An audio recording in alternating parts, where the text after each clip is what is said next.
Et bonjour à tous, bonjour Internet, bonjour YouTube, bonjour Twitch, et bonjour tout le monde dans le chat, et bonjour Dadou. Comment Salut à allez-vous ce tous, matin?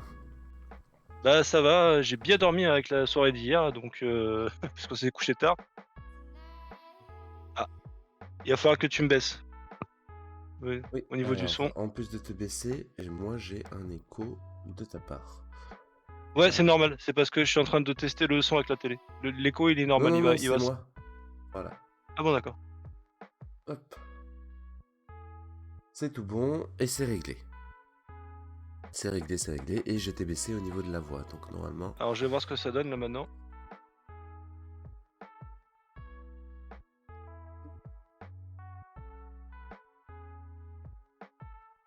Un chouïa, tu me baisses encore et c'est bon. Un chouïa, Je suis gars. voilà. Voilà. On est bon les amis dans ce cas, pour le son. Salut Ranek, salut Brice, salut Hydra, j'espère que vous allez bien. Salut à tous. Moi comme vous pouvez le voir, j'ai une tête de fatigué ce matin. Et effectivement, j'avoue que le réveil est compliqué. Mais C'est la pleine je lune. sais pas... Ouais mais c'est ça, c'est ce que tu me disais tout à l'heure en off, c'est que c'est la pleine lune. Et... Bon... Est-ce que ça n'a pas eu un effet sur mon sommeil, sur la nuit? Enfin voilà. Puis même, 2 semaines à être malade, à enchaîner à être malade et tout, là j'en sors toujours pas, j'ai les sinus encore éclatés. Donc petit à Ouais, petit, puis la soirée d'hier parce qu'après le live, qui était très bien d'ailleurs, moi j'ai pas réussi à me coucher direct, hein, j'étais un peu, tu sais, sous l'excitation encore. pareil, je me suis pas couché direct, je suis parti me coucher vers 1h, vers 1h du matin, j'arrivais pas à dormir. Et j'ai tourné un petit peu dans le lit, puis d'un seul coup je vois 2h du matin, enfin qu'on s'approche des 2h du matin. Je me dis, bah tiens, je sais qu'il y a il y a le fameux match d'exhibition Mike Tyson, Jack Paul, du coup. Mmh. Et bah, c'était sur Netflix, je savais pas. Mais c'était sur Netflix du coup que c'était diffusé. Et du coup, bon, bah, ça tombe bien, j'avais pris Netflix pour le mois pour Arcane.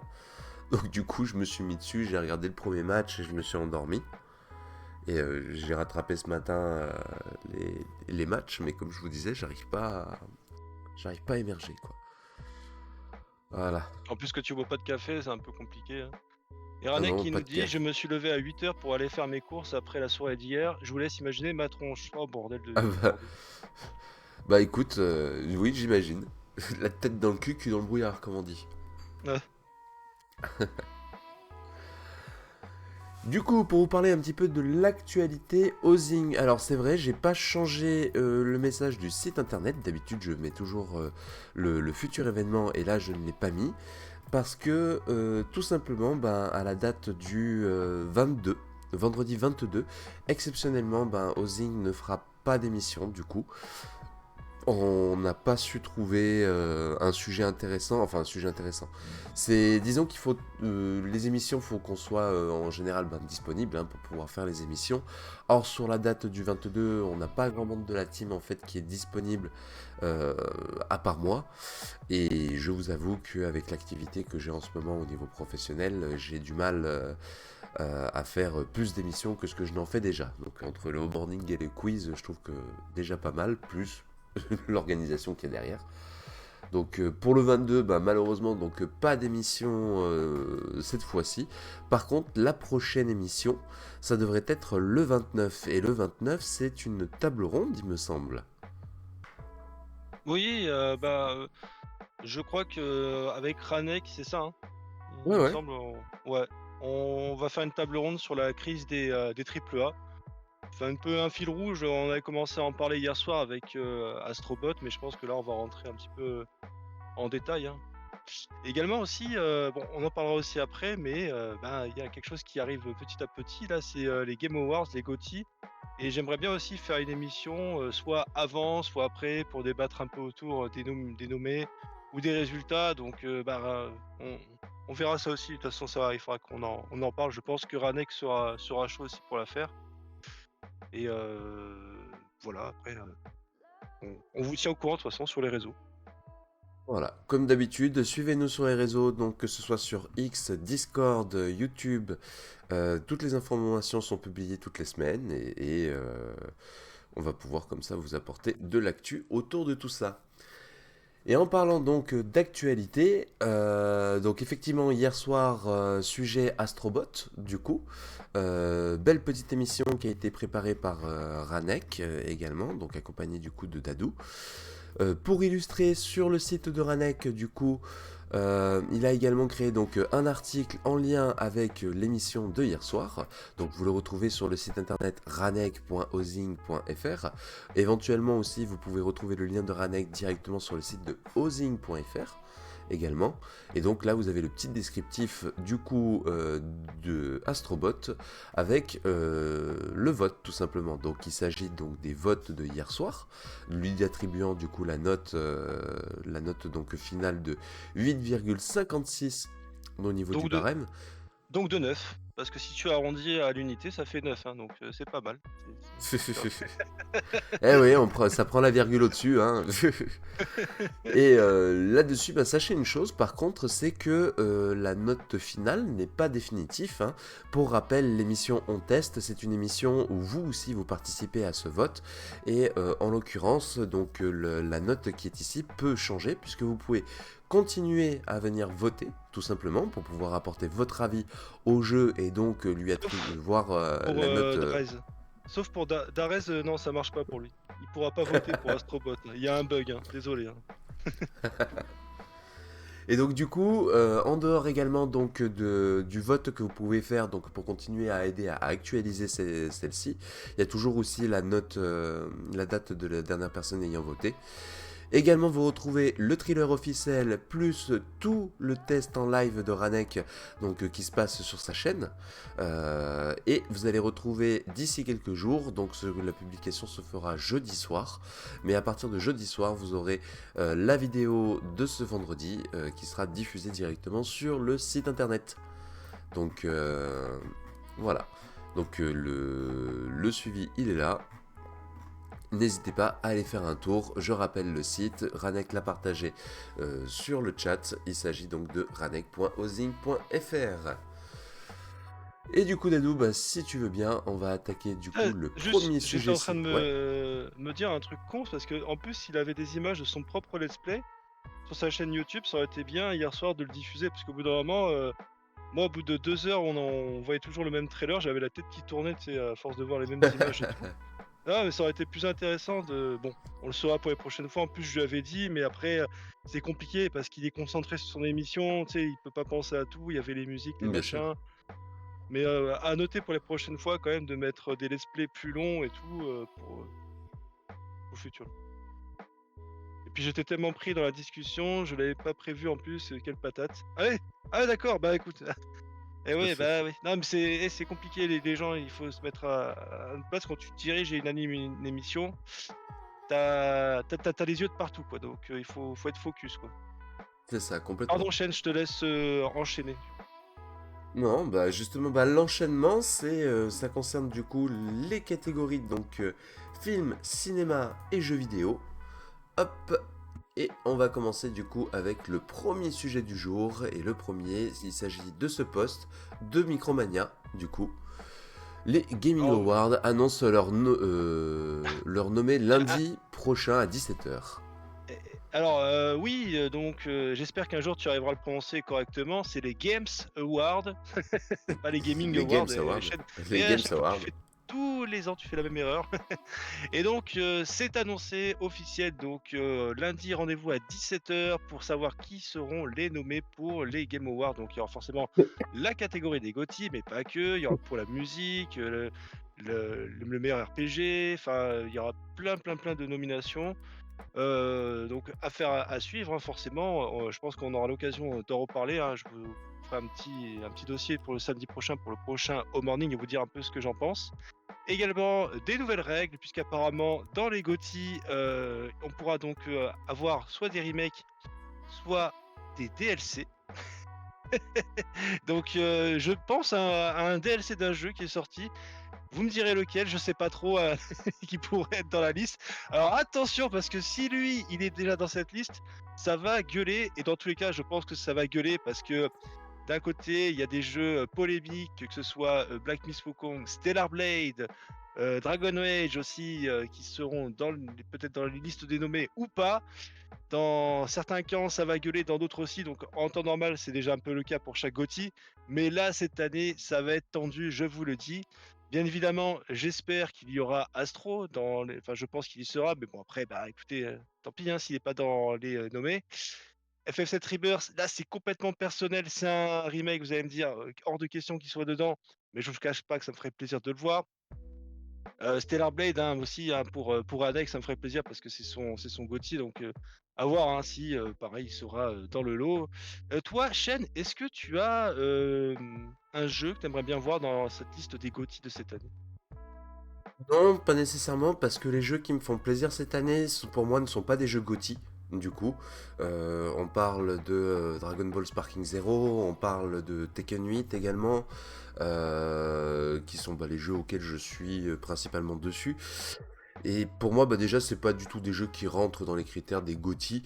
Même en termes de jeux de combat, j'aime beaucoup ces jeux de combat, mais Dragon Ball est un jeu qui est sympa, mais qui mérite pas d'être classifié comme un excellent jeu, parce qu'il a aussi beaucoup de défauts encore avec lui, notamment pour la partie du mode online, pour les tournois, les choses comme ça, où il y a un très gros déséquilibrage au niveau des personnages, mais ça, on pouvait s'y attendre par l'univers de Dragon Ball, dans tous les cas. Et en ce qui concerne Tekken, alors lui, bah, c'est juste que bah, je pense que c'est une préférence pour ma part, et je pense sincèrement que Tekken 6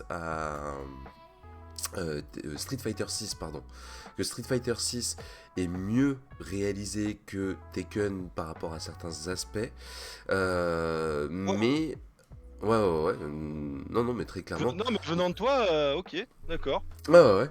Donc, Ah, mais le tu pro problème, bah, Tekken, c'est hein, que d'habitude, hein, c'est Ah, mais je suis pro Tekken et je reste pro Tekken, mais j'admets que en termes de tournoi, en termes de compétitivité et autres, là, sur la sortie des jeux de combat qu'il y a eu récemment, c'est clairement Street Fighter 6 en fait qui est surtout en avance, qui est devant au niveau du public, au niveau des joueurs, au niveau de beaucoup de choses, de l'équilibrage des personnages et tout.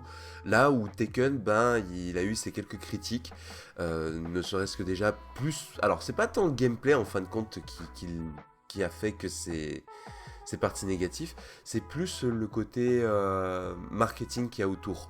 Qui a fait énormément de polémiques, que ce soit aussi bien par rapport ben, aux maps que vous pouvez pas obtenir, que vous êtes obligé de payer en plus alors que vous avez déjà le Game Pass pour pouvoir accéder en fait au DLC.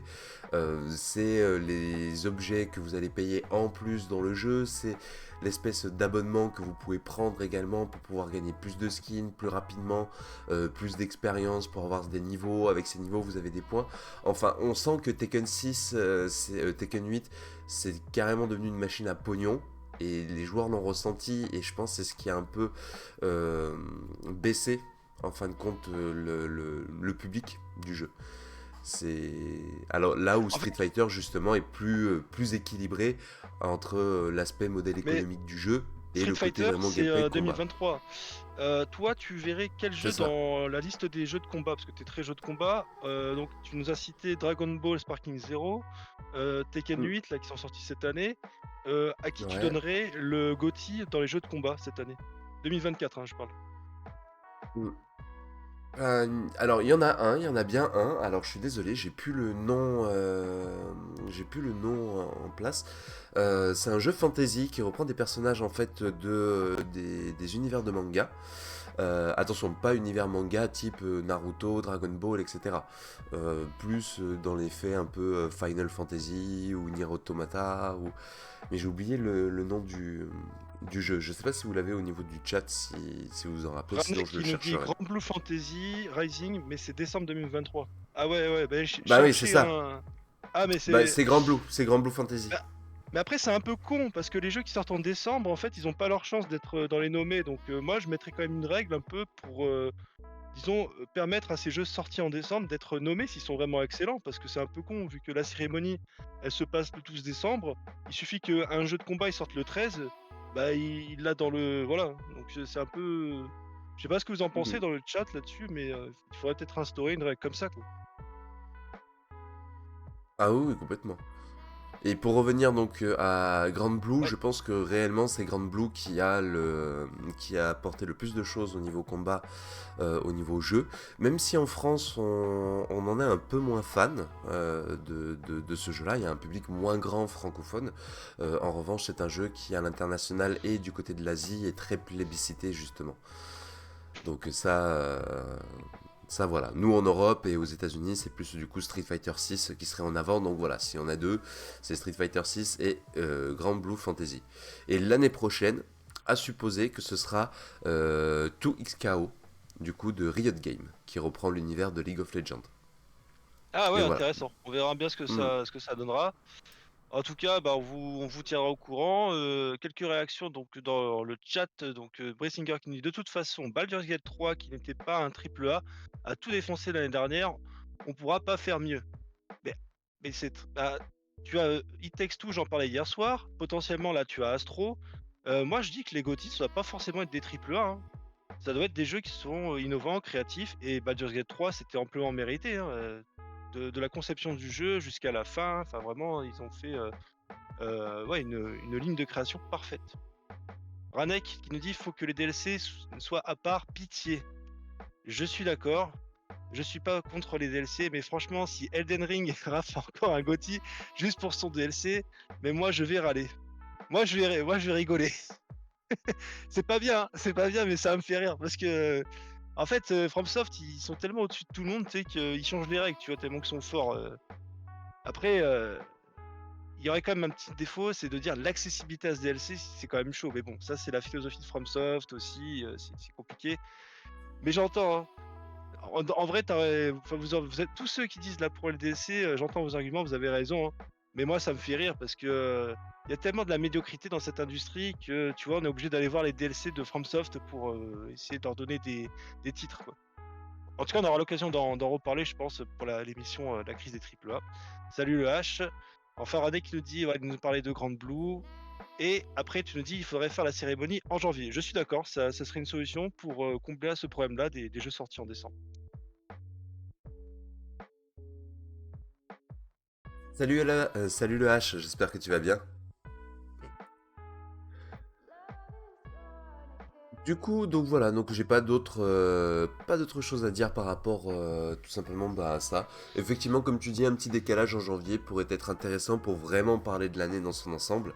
Mais voilà, l'année dernière, le jeu typiquement est sorti après le Game Award. Donc du Ah. coup, ça a été... Ah ouais, j'allais le dire, hein, tu vois, mais... Il est sorti juste après et donc bon bah ça a pas eu de mise en avant. Je sais même pas s'il y a une catégorie en fait pour les jeux de combat dans le Game Award. Bien sûr. Ah oui, mais c'est pour ça que je te posais la question. D'accord. Donc ben pour moi, Et l'an dernier, ça aurait c'était dû Street être 6 qui avait celui-là. gagné.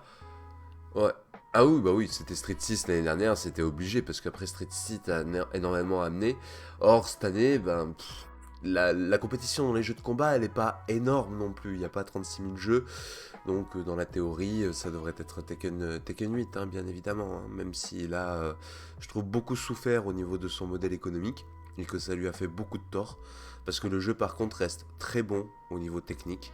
Le modèle du classement et le modèle online ne fonctionnent très bien. Je me retrouve pas, contrairement à ce qui pouvait être prétendu à un moment donné ou quoi, je me retrouve pas avec des joueurs non plus genre trop en mode rage quit, je me barre de la partie dès que ça va pas et tout. C'est vrai quand t'es dans les débuts du classement, quand t'es dans les débuts du palier, et dès que tu commences un petit peu à monter, on va dire dans la moyenne, c'est plus vrai à partir de là les joueurs. Au contraire, je trouve j'ai eu beaucoup de matchs respectueux en fait, en réalité sur Tekken. Donc je l'ai pas trouvé si toxique que ça, par En fait, il rapport y à a ce une que bonne certains ont pu communauté, dire. mais par contre, ce qui te gêne, c'est vraiment ces microtransactions. Et le fait de donner un prix à un jeu qui a ce marché économique-là, ça te gêne bien que tu sois fan, quoi. C'est ça. Hmm. Ben ça, et puis le fait que du coup, ça a créé... il faut le dire aussi, il y a un déséquilibre au niveau des personnages, que Street Fighter gère peut-être mieux. Du Ouais, coup. tout à fait. Bah, c'est ce que là, de toute façon, ouais, enfin, tu as dit ce que tu avais à dire là-dessus. Ok. Mhm, tout à fait. Et les amis, donc si vous voulez, on va passer du coup au sujet suivant. Tac, tac, tac. Autre sujet suivant, on en a parlé un tout petit peu en début d'émission. Il s'agit donc du match Mike Tyson versus Jack Paul. Donc du coup, qui était un contenu diffusé sur Netflix. Et du coup, donc c'était un événement live hein, qui a été diffusé, puisque à 2h du matin, vous pouviez un peu avant 2h du matin déjà vous mettre sur l'affiche, attendre l'événement. Puis ensuite, donc ça a démarré à 2h du matin et de là donc ça a été 2 heures de spectacle hein, quasiment avec 4 matchs d'exhibition du coup au total, se terminant par la dernière rencontre donc entre Mike Tyson et Jack Paul. Logan Paul. Ah, Jake Paul, pardon, c'est moi. Ouais, Jake Paul. Jack Paul qui est son nom de scène du coup sur en combat. Vraiment en fait, ne serait-ce que par rapport à la partie thriller et tout, ils nous avaient déjà vendu du rêve. On avait vu aussi, pour ceux qui ont suivi l'acti, une petite tape, une petite claque qui a été donnée de Mike Tyson à destination de Jack Paul, du coup parce que toute la semaine en fait ils se sont cherchés.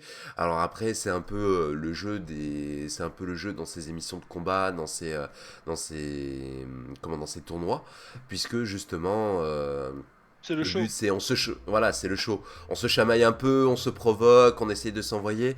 En plus là, on a deux générations totalement opposées puisque on a Mike Tyson qui lui aujourd'hui à la soixantaine et qui est un monstre de l'univers de boxe, mais qui a une expérience, qui a une frappe de fou.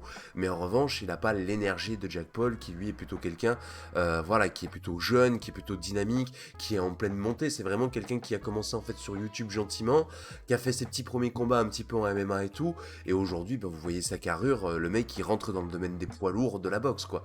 C'est devenu une masse. Et donc, est-ce que le côté énergique de Mike Tyson, de Jack Paul, allait prendre le dessus sur Mike Tyson? Ça, je vous laisse aller regarder le match pour aller le découvrir. Surtout que je trouve que c'est intéressant parce que on n'a pas forcément, à titre perso, j'ai pas forcément vu de contenu comme ça grandement disponible pour le grand public ou souvent sur des chaînes privées plutôt où il faut payer des abonnements spéciaux, des choses comme ça et tout. Alors vous allez me dire qu'avec Netflix on paye aussi un abonnement, mais Netflix est quand même plus ouvert grand public. Et je trouve que ben, c'est intéressant de se retrouver avec un match comme celui-ci qui peut unir un petit peu ancienne génération, nouvelle génération sur un ring. Et puis comme je disais, il y a eu d'autres matchs de boxe également qui ont été exhibés. Très très beau match également, mais il ne faut pas se cacher, ce que tout le monde attendait, c'était celui-ci. Hein.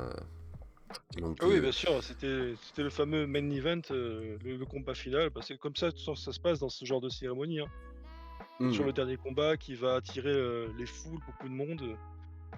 Après, c'est souvent malheureusement le spectacle qui empête un peu sur le côté compétition, parce que là, il y a quand même un écart d'âge assez colossal qui fait que c'est pas forcément pour les pointus un combat qui va être les plus intéressants à regarder, parce que forcément en termes de technique, bah oui, c'est sûr, mais là, il y a quand même le cardio qui va changer, l'énergie, enfin tout ça, tu en as parlé. Le fait que Mike Tyson il soit vieux, ça reste quand même intéressant à regarder. À nouveau, hein, je vous laisserai quand même aller voir pour ceux qui n'ont pas vu Ouais. le combat ou alors un résumé. Il encaisse, hein. Mais ouais, ouais, À l'âge qu'il a, si vous n'avez pas encore vu le match ou quoi que ce respect soit, quoi. c'est impressionnant. Et à un moment donné, il se prend une gauche de Paul. C'est le. Tu vois la tête, il te montre la scène au ralenti, hein, bien évidemment, tu vois la tête comment elle est partie, et lui, il a pas bronché, quoi. Si tu le vois, il est déterminé dans son regard. Même tu le voyais pendant le match, chose qu'il ne fait pas habituellement. Alors pour ceux qui ont un petit peu suivi Tyson ou quoi, c'est ses gants. Il était beaucoup en appui sur ses dents, il était beaucoup avec les dents contre les dents. Tu sentais en fait vraiment qu'au début, euh, Paul a beaucoup joué en fait sur l'endurance. Du coup, et il a vraiment attendu la fin du match pour exploser. Et Mike Tyson, étant, je pense, réaliste de son âge, en début de match, je vous promets, il y a 2-3 coups qui sont partis. Si Paul se l'était pris, Mike Tyson il le mettait KO. Donc Ouais, c'était la ça stratégie reste un qu'il avait, monstre hein. de combat. Ah oui, oui, c'est la Mm. stratégie qu'ils ont mis. Le résultat c'est pareil, je vous laisse aller le découvrir également donc à l'issue du document. Et par contre, petite chose, fun fact un petit peu autour de ce match, il y a une autre vidéo également qui a été bien balancée juste après le match. Je vous laisserai aller voir sur internet, mais c'est une petite interview à la fin du match où il va me faire un petit coucou un peu à la caméra comme ça et tout pour donner son ressenti. Et en fait, où on voit Mike Tyson qui repart et qui repart avec les fesses à l'air, du coup, devant la caméra. Donc Mike Tyson qui garde quand même ce côté, on va dire, provocateur. Donc même si aujourd'hui, voilà, il fait partie de cette ancienne génération, ça a toujours été un personnage un petit peu controversé. Et puis bon, bah là, très contrasté aussi. Et là, bon, bah, il est fidèle à lui-même. Petite pub supplémentaire. Les fesses de Tyson se sont retrouvées durant l'émission. Enfin, après, à la fin du tournoi, en ligne. Autre sujet, autre élément donc, que tu nous as sélectionné, Dadou, qui est sur Netflix aussi, en parlant On de va rester boxe. dans la thématique de sport de combat parce qu'on va parler de la série Netflix La Cage qui est numéro 1 en France, hein, devant Arcane qui est deuxième. Alors La Cage, qu'est-ce que c'est comme série? C'est une série pour l'instant une saison de 5 épisodes. Les épisodes sont quand même assez longs, hein, ils font 1 heure en moyenne à chaque fois. Et ils sont assez denses aussi parce qu'à chaque fois on va être quand même bien servi en termes de combat. Donc je vous le dis tout de suite, elle est très bonne et je vous la conseille si vous êtes fan de cet univers du MMA. Pour les autres, je suis pas sûr que vous allez accrocher. Pour les plus curieux d'entre vous, n'hésitez pas quand même à essayer de regarder le premier épisode, mais ça va être très centré là-dessus parce que par exemple, il y a une petite romance dedans, mais elle est pas très développée. Elle est vraiment histoire d'être dit pour être là, et donc oui, pourquoi pas. Pareil, hein, du coup, comme défaut, il y a certains persos secondaires qui sont pas non plus très profonds, mais c'est pas ce qu'on demande. Et je vous invite aussi, par exemple, à ne pas à faire comme moi justement, à ne pas trop regarder les bandes annonces ou du moins juste la première. Parce que pour ceux qui sont fans de cet univers, vous allez avoir énormément de guests et ça fait plaisir en fait de voir un peu ces personnes-là dans cette série, hein. Donc vraiment pareil, hein, les combats sont très bien filmés. On sent que le réalisateur, donc Franck Gastambide, qui est passionné au départ par exemple de rap, avait fait une très bonne saison 1 de validé et une moins bonne de saison 2. Donc c'est sûr que c'est quelqu'un qu'on peut attendre aussi bien dans un bon sens que dans un autre, hein, suivant ce qu'il va proposer. Par contre, là, clairement, on sent que oui, il est passionné et c'est réussi. Il arrive vraiment à nous transmettre cette passion. Ce qui va être très intéressant aussi, c'est que pour ceux qui connaissent un peu le parcours de combattant, eh bien là, le personnage principal, Tyler, donc va vraiment passer par toutes les phases que peut rencontrer un combattant. Et c'est vraiment très bien de le voir et tout, parce que au-delà en fait de ces machines de guerre qu'on peut voir en apparence, il y a tout l'aspect psychologique qui est passionnant et super intéressant en fait à voir. Il y a des scènes fortes aussi, assez, inattendues, donc vraiment, non, non, la série, est vraiment cool. Et j'ai vu par contre qu'il y a beaucoup de vidéastes, de critiques, qui ont, défoncé cette série. Heu, vraiment, je pense que enfin, je comprends pas ces types-là, je vais pas en dire plus parce que sinon je vais être méchant, mais bon, il y a Bah, un sans souci doute avec parce la qu'ils le mentalité. jugent. Ils Oui, le jugent avec leur regard de cinéaste. Tu vois, c'est ça le. C'est de que français, pour moi je dirais, mais eux. ça c'est autre chose, hein. C'est parce que la série en fait marche très bien dans beaucoup de pays, francophones et tout, mais bon, il y a que la critique française un peu, qui a du mal à certaines productions qui, on va dire, sont populaires. Mais bref, en tout cas, vraiment, après, je vous la conseille. Euh, Après, c'est sûr que le personnage principal, on va dire qu'il ça aurait pu être mieux, mais ça n'empêche pas que la série est quand même cool. En fait, si vous aimez les sports de combat, les arts martiaux et tout, et ben, ça fait plaisir en fait d'avoir une série comme ça qui représente un peu la chose, qui soit française et comme je vous l'ai dit, avec beaucoup de guests qui ont participé, donc ça va vraiment faire plaisir aux passionnés. Et ouais, je vous invite à aller la jeter, donc, comme je vous ai dit, pour les plus curieux d'entre vous. Série que je découvrirai aussi, j'en ai deux là qu'il faut que je m'inscrive absolument. C'est la série Katsai qui est sortie il y a pas très très longtemps. Alors on a Oh non, Koba, donc si Koba est sur le chat ou nous revoit en rediff, on lui passe le bonjour du coup, un coucou. Mais effectivement, donc pareil que je vais essayer de regarder, je vais voir un petit peu ce que ça donne parce que j'ai aimé l'anime original à la base. Et là, ben, la cage, pardon, bah typiquement, avec ce que j'ai vu là tout à l'heure, avec le match de Mike Tyson et tout, je trouve que ça m'a bien donné envie. Je suis un petit peu dans cet élan-là. En plus, comme on disait, de Tekken, de Dragon Ball, donc des jeux de combat en ce la moment, ça bagarre. a bien la bagarre a bien le vent en poupe en ce moment. Donc je vais aller regarder cette série, bien que en temps normal, c'est pas le genre de série où j'aurais été forcément, on va dire, attiré. Mais entre ce que tu me racontes, entre ce qu'on vient de voir à la bande-annonce, plus un petit peu ce qui gravite autour en ce moment, je me dis, allez, c'est peut-être le bon moment d'aller s'intéresser à ce genre de contenu. Mais des fois, en fait, si tu veux, c'est comme avec le football. Le football, je l'aime bien à petite dose. Ça me va à la limite pour les Coupes du Monde. Et encore, j'ai pas regardé les dernières. Euh, et des fois, j'ai tendance à comparer un peu l'univers du football et l'univers des sports de combat un peu d'un même genre de milieu. Et je sais pas, je vais quand même lui donner sa chance. Bah écoute, tu nous feras ton retour. Et moi, il faudra que je te fasse le retour aussi sur Arcane, que j'ai Hmm. relancé là. J'ai commencé à relancer la série. Et oui, parce que la série Arcane qui est en train d'exploser, il s'agit d'ailleurs du sujet suivant. Ah non, on n'a pas lu les commentaires chez Pop Pop Pop. Qu'est-ce que Il ça n'y a dit un pas de petit peu au niveau réaction des commentaires? au niveau de la série, donc Hmm. juste le H Ok. qui nous disait qu'il était fatigué tout à l'heure. Et Hmm. Ranek, justement, qui est pas trop intéressé par les sujets. Donc... Et il nous dit Bah quand du même qu'il coup, faudrait qu'il mate Arcane. Donc hmm. enchaîne sur Arcane. Bah du coup, j'enchaîne sur Arcane et donc Arcane, hein, cette nouvelle série qui est déjà en train de péter des records aussi. Donc tu disais Dadou, en France, c'est la deuxième série par rapport à Netflix. Là, bah, toute la semaine, ça a été la série numéro 1 mondiale sur la scène de Netflix. On attend actuellement 9 épisodes. Il y en a 3 qui sont sortis samedi dernier. On en a 3 autres qui sortent aujourd'hui. Du coup, et il y aura les 3 dernières du coup le samedi prochain. Et cette série, bah là pour les 3 premiers épisodes qui sont sortis, j'en attendais vraiment pas moins et ils m'en ont donné plus. Et ça c'est beau. Parce que des séries qui vont plus loin encore, qui... Enfin, on parlait de la semaine dernière des 250 millions qu'ils ont investi dedans.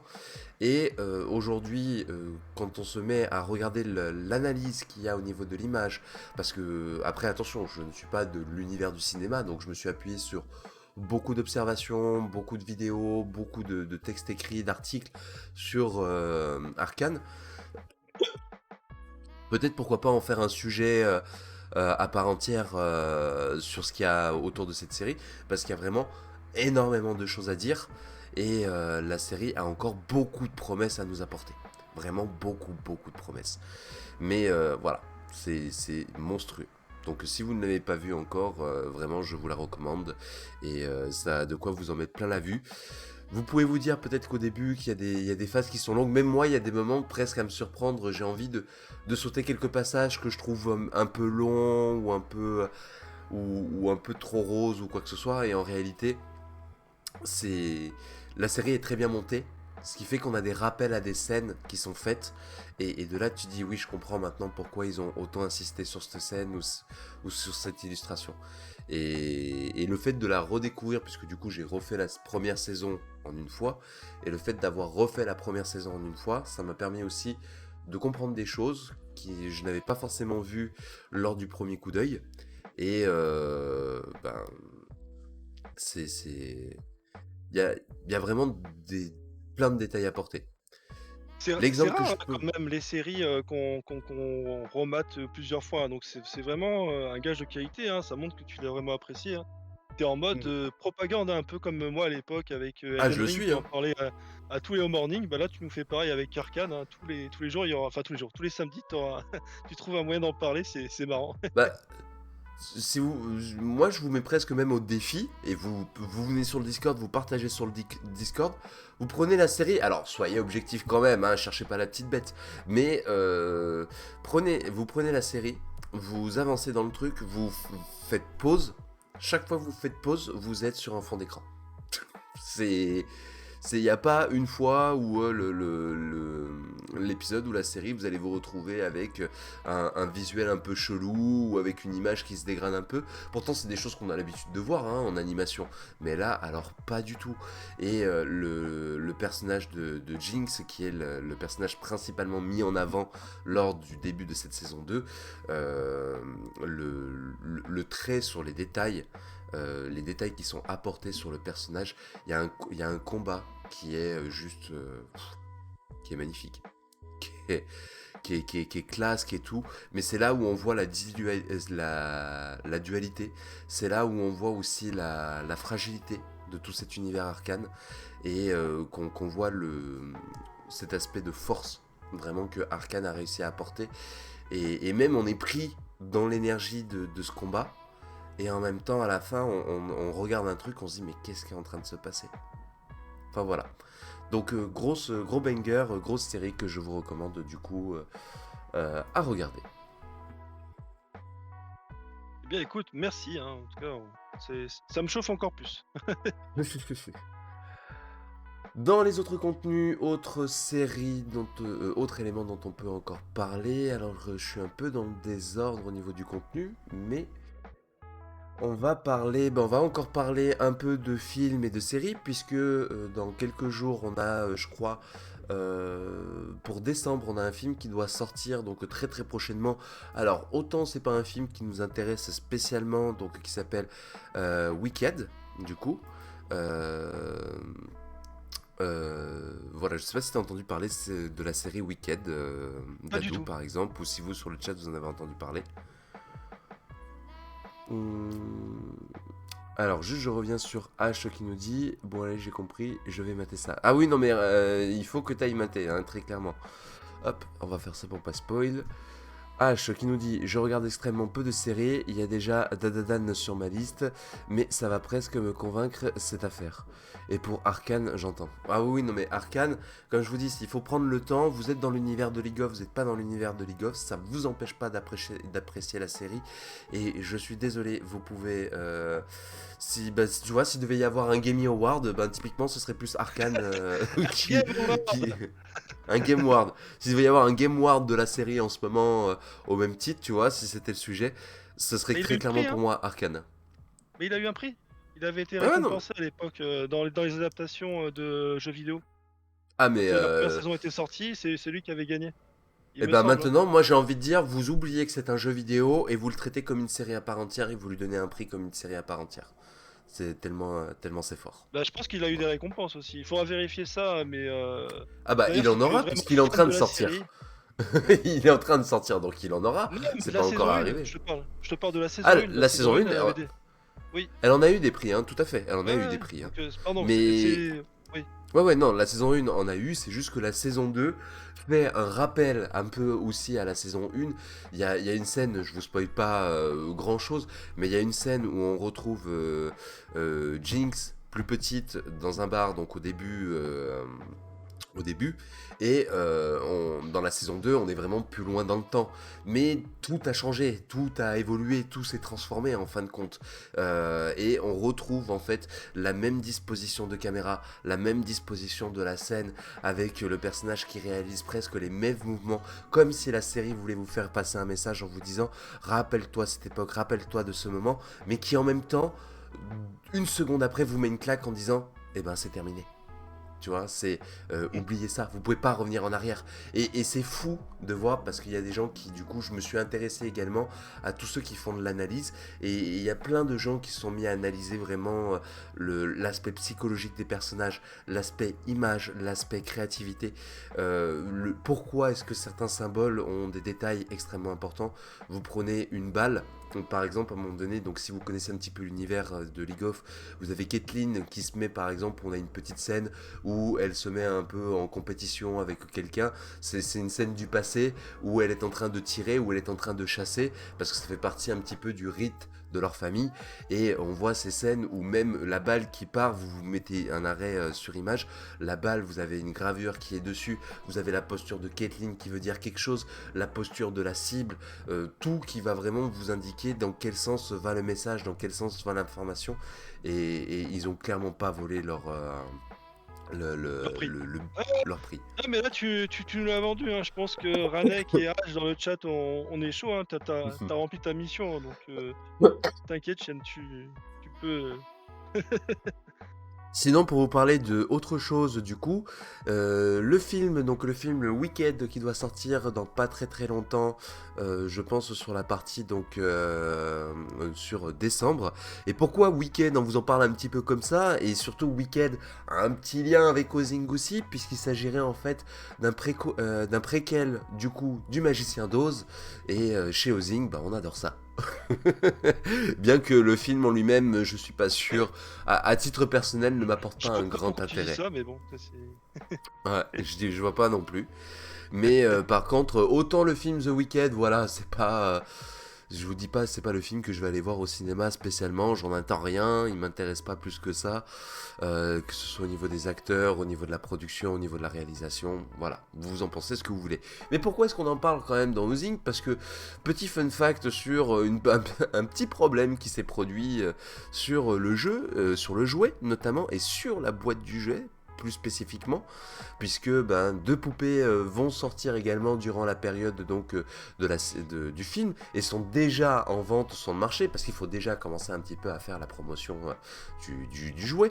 Et il y a une petite erreur s'est glissée dans la vignette du film parce que au lieu que dans la vignette que le site internet sur la boîte soit inscrit wickedmovie.com qui est le nom du site original, ils ont inscrit wicked.com et wicked.com ce n'est pas n'importe quoi, il s'agit d'un site pour adultes du coup, et ce site pour adultes voilà est indiqué sur la boîte de tous les jouets de la série.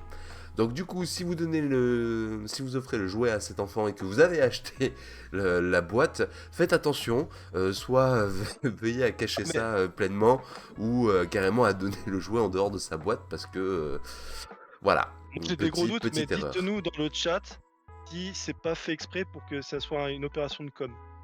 Les mecs sont tellement vicelards qu'ils seraient capables. Franchement, j'ai de Alors, forts doutes. Dites-moi ce que dis-moi ce que t'en penses, et dites-moi ce que vous en pensez dans le chat. Mais là, je suis.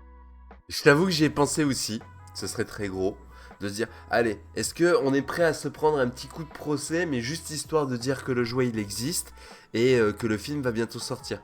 Parce que je vous avoue, moi j'ai vu zéro annonce, zéro bande-annonce, mise en avant, zéro pub, rien, hein. Pour moi je sais même pas que ce film va sortir. Ah Hein. oui. Ah oui, je sais que le film va sortir parce qu'il y a eu ça, tu vois.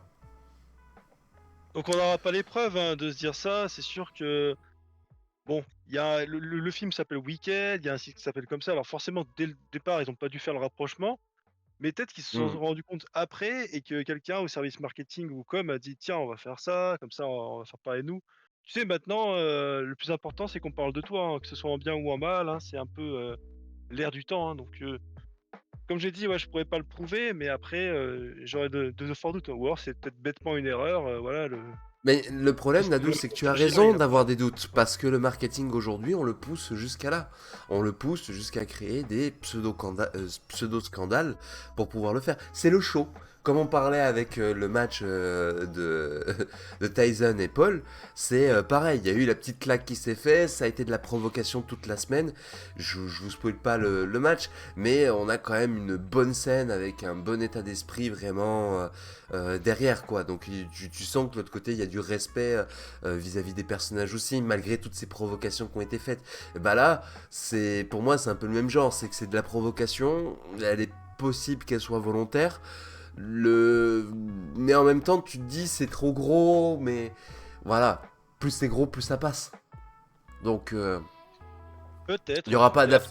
il y aura pas de suite, hein, mais Oui, oui, oui, bah de toute façon, ouais, non, il faudrait qu'il se calme après si c'est volontaire. Hmm. Donc, Arane qui nous dit en plus je connais pas le site, mais le nom m'indique que c'est pas un site Jojo, mais dans son genre. Le H, ouais, mais vu le coup à leur vu le coup à leur image que ça pourrait porter, ouais, c'est vrai que les conséquences. Ranek qui nous dit franchement, je pense pas, c'est vraiment trop nocif comme scandale. Tu sais, on est en 2024 hein, maintenant, il n'y a pas Ouais, de. ne C'est soyez pour pas ça. naïfs. Le Voilà, H qui nous dit soyez pas. considérant que c'est une compagnie. Oui, vas-y, pardon, je te laisse. Non, non, vas-y, vas-y. Le H qui nous dit considérant que c'est une compagnie qui vend des trucs pour enfants, ils peuvent pas se le permettre. Je Je sais pas. rappelle quand même, Je sais rien. Alors, ça peut être, en fait, ça peut être, quand on dit que ça peut être volontaire, c'est, attention, c'est pas forcément que le service marketing qui pourrait être derrière. Ça peut être aussi le gars qui est tout simplement à la création de la boîte. Ça peut être les gens qui ont décidé peut-être d'ignorer le lien parce que pareil, tu sors une vignette d'un packaging d'une boîte de quelque chose, t'as quand même un service qualité, t'as un service contrôle. Donc le service contrôle l'a pas non plus vu derrière. Donc c'est pour ça qu'il y a des petits doutes quand même qui peuvent s'installer, surtout sur une société comme Mattel. De la pub, de la mauvaise pub ou de la bonne pub, bah, ça reste de la pub dans tous les cas, surtout quand l'univers du jouet matériel est en perdition, parce que ça aussi c'est un fait. Aujourd'hui on achète beaucoup plus de... les jouets sont beaucoup plus achetés pour des effets de collection, plus que pour des effets vraiment d'amusement. Et c'est un fait aussi de société, de réalité. Et en 2024, ce genre de décision pourrait être pris aussi de la part d'une équipe marketing qui a pu très bien monter la chose en interne en mettant que quelques personnes dans la confidence. Et je vous dis ça parce que d'autres cas similaires se sont déjà produits sur d'autres produits, sur d'autres contenus. On s'est même retrouvé avec des Disney qui se sont retrouvés à balancer une femme nue dans un Bernard et Bianca. Et alors on est d'accord, ce C'est n'est vrai. pas le service marketing qui était au courant de l'affaire et tout, mais il s'avère que c'est bien un employé de chez Disney qui s'est amusé à faire cette petite incrustation parce que ça le faisait rigoler. Donc le problème c'est ça, c'est que et puis autre chose que je rappelle aussi, Wicked est un site moins populaire en Europe, mais c'est un site qui est extrêmement populaire aux États-Unis. Donc pareil, c'est pas non plus le site en mode c'est comme nous, tu vois passer YouPorn, tu te dis pas que c'est YouTube. Ouais. Après, je veux bien, je suis d'accord, c'est pas marqué porn non plus dans le titre du site, mais c'est quand même lié à des Non, mais ils expressions connaissent. bien américaines. C'est ça. Ils connaissent les mecs, faut arrêter. Après, comme j'ai dit, hein, voilà, on pourra pas prouver, on est que dans la spéculation, mais bon, c'est rigolo entre guillemets de parler de ça parce qu'après derrière, si des gosses, tu vois, ils vont sur le site, ça c'est moins drôle déjà. Brissinger qui nous dit: «Moi, à l'époque où la bande-annonce est sortie, je l'ai vue de partout. Mais toi, Brissinger, comme je te l'ai dit, tu es dans un monde parallèle, tu es un vampire, tu vis la nuit autour de plein de femmes et tout, donc forcément, dans ton univers, oui, oui, je te crois, je te crois. Mais Shen, non, il a pas vu la bande-annonce». L'OH qui nous dit: «Et aussi c'est une bien et aussi c'est bien une adaptation de comédie musicale qui est elle-même une adaptation d'un livre». D'accord, bon comme, souvent. Et Rane qui nous dit: «Bah, j'avoue que Wicked, j'aurais pas pensé que c'était un film sympa à la base. Le nom fait déjà trash». Ah ouais, ouais, ma copine m'avait partagé directement Brissinger. Ah bah d'accord, bah voilà. Eh ouais. Mm. Bon, Autre sujet, autre élément, parce que le temps avance et que malheureusement il n'est pas expansible. Denzel Washington révèle qu'un baiser gay a été coupé du film Gladiator. et oui, donc bon, je vous ferai prochainement ma critique sur Gladiator 2, hein, quand je crois il sort, ce mercredi où il est sorti en tout cas, donc je suis pas encore allé le voir. Mais bah, là, j'ai trouvé ça intéressant en fait, cette, anecdote sur cette, scène-là de baiser qui a été coupé. Parce que ça montre en fait une étape dans laquelle on est à l'heure actuelle dans le cinéma. Rappelez-vous, puisqu'il y a quelques années de cela, voire plus une décennie, il y avait donc le film, Brokeback Mountain qui était sorti, qui était donc une romance, entre 2 personnages, homosexuels hommes. Il y a eu aussi, pas mal de films après derrière qui sont sortis et le public était quand même plutôt adapté à cela. Et là, c'est assez drôle parce que on a un peu ce retour en arrière qui est dit par Denzel Washington comme quoi le public ne serait pas prêt pour ça. Et moi, en fait, je suis pas d'accord, mais en fait, on ne pose pas le problème dans ce qu'il est. C'est-à-dire qu'en fait, aujourd'hui, il y a, ce qu'on appelle une autocensure due, en fait, à, une inclusion trop forcée, du LGBT. C'est-à-dire qu'on le voit dans toutes les séries, dans toutes les œuvres, qui fait que maintenant, il y a une sorte de ras-le-bol du public. Et moi, en fait, je pense que c'était un peu, malheureusement ce qui était prévu dans le sens que aujourd'hui, en voulant mettre des quotas partout, en voulant, créer des films subventionnés avec des scores ESG, et ben, c'est d'une bonne intention qui se transforme en fait en quelque chose de néfaste. Parce que je vous le dis, en fait, au départ, ce qui aurait été bien, c'est de faire en fait des films, homosexuels qui soient spontanés et ne pas faire un cahier des charges qui soit dans toutes les séries Disney, Netflix et compagnie. Parce que forcément, quand c'est un trop plein, c'est pas que les gens sont homophobes ou quoi que ce soit, c'est qu'en fait, les gens, quand vous leur montrez trop de fois la même chose, vous allez les gaver et c'est exactement cela et aujourd'hui, eh bien, on insiste en fait à ce rétropédalage où il y a une forme d'autocensure parce que, bah, les gens en ont ras-le-bol. Et bien, c'est dommage. Et bien, une fois de plus, les gens, il fallait peut-être les Ouais. écouter. Il fallait pas forcément tous les traiter de fachos. Et c'était parce qu'il y avait en fait ce bon sens populaire là-dessus. Et moi, je trouve ça un peu regrettable. Mais ça me fait bien rire maintenant que les réalisateurs, tu vois, vont commencer à faire ça. Puisqu'au départ, je pense qu'il y a quelque chose de malsain dans vouloir en fait mettre à chausse-pied quelque chose et ne pas en fait faire des œuvres qui soient, comme je vous le dis toujours, spontanées et bien créatives, tu vois, parce que bah, ça se ressent. Et là, il y a pareil, il y a une crise aussi. Il y a une crise dans le jeu vidéo, mais il y a une crise aussi dans le monde audiovisuel due à cela, dû au fait que malheureusement, il y a cette forme d'art non spontané, fait par des scores, des subventions, des calculs, des choses comme ça, qui vont se ressentir de plus en plus. Et donc, eh bien, on verra ce que ça va donner par la suite dans ces futures années-là. Et bon, maintenant, on assiste un peu à des conséquences de choses qui auraient pu être évitées, je pense. Non, non, effectivement, et c'est dommage. Donc pareil, on s'en plaint quand on a des choses qui nous sont imposées justement comme ça. Et ben là c'est pareil, le fait qu'une scène comme celle-ci ait été censurée, ben ça me gêne parce que une fois de plus on focalise la scène plutôt que son histoire. Et ça rejoint très bien ce que tu disais Dadou là-dessus, où je suis entièrement d'accord avec toi. C'est que à force en fait on dessert la cause plutôt que d'amener en fait une chose de manière spontanée en fin de compte dans le film ou dans la série, voire même dans le jeu en lui-même, et ben ça gâche les éléments. Et ben c'est là-dessus où justement bah, je refais encore un petit clin d'œil à Arcane une fois de plus, hein, mais c'est là où Arcane justement a bien amené la chose sans avoir imposé certaines choses, puisque ben, certains pourraient accuser Arcane par exemple de contenu ou wokiste, mais en réalité on peut pas parce que l'univers est respecté, les personnages sont respectés et les caractères des personnages sont respectés. Donc, il y a absolument zéro problème en fait avec peu importe la scène qui se passe dans la série. Là, dans Gladiator, ce que je regrette juste, c'est de savoir un peu dans quel type de scène ça a été fait.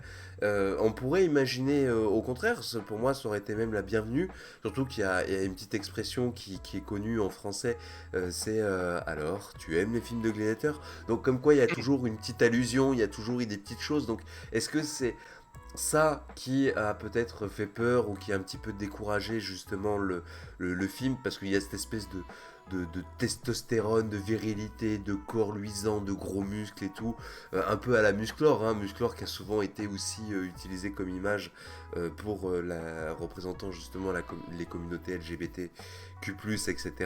Mais là, à l'inverse, tu vois, ça me gêne qu'on me dise qu'on a coupé exprès une scène par rapport à ça. Bah, si elle a été tournée, au contraire, je pense qu'ils auraient dû aller jusqu'au bout, malheureusement. Mais tout est dans la manière en fait de l'amener. C'est une fois de plus. Donc on n'est pas d'accord quand on nous impose certaines romances qu'on ne veut pas, certains changements physiques que l'on ne veut pas, mais on n'est pas d'accord non plus quand on nous les enlève et que celles-ci ne sont pas justifiées non plus. Mm. Et on Et salue bonjour. Lalwen qui est là. Bonjour à toi. Salut, salut, j'espère que tu vas bien.